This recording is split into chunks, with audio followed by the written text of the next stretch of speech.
আজকে আমি রান্না করব ফুলকপি টমেটো দিয়ে পাঙ্গাস মাছ। হ্যালো এভরিওয়ান, আসসালামু আলাইকুম। সবাই কেমন আছেন?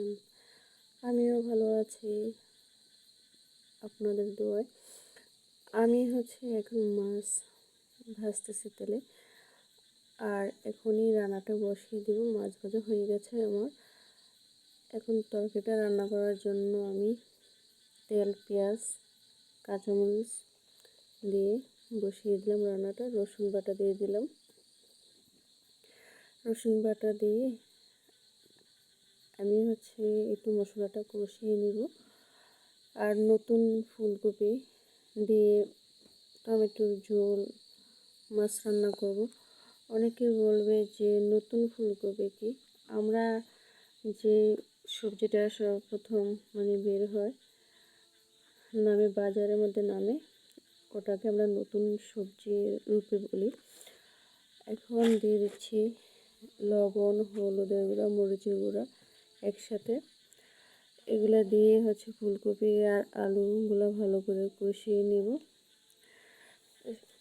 কষানোর পরে একটু ঝোল দিয়ে আর একটু কষিয়ে নিয়ে এখন একটু নেড়েচেড়ে ঢাকনা দিয়ে ঢেকে দেব। আর ঢাকনা দিয়ে ঢেকে দেওয়ার পরে যখন একটু ভালো হয়ে আসছে, বলক পরে আমি আমার ঝোল দেওয়াটা একটু স্কিপ হয়ে গেছে, এটা দেখাতে পারিনি। আর এখন দিয়ে দিচ্ছি মাছ। নতুন সবজি যদি রান্না করা হয় তখন এটা খাইতে অনেকটা মজা পাওয়া যায়। আর দেখতেই পাচ্ছেন আমার তরকারির রঙটা কেমন হয়েছে। এখন দিয়ে দিচ্ছি মাছগুলো। জোরে মাছে ফুলকপিগুলো সবগুলো একসাথে এখন মিক্স করে নিয়েছি। ফুলকপিতে এখন দিয়ে দিচ্ছি ধনিয়া পাতা।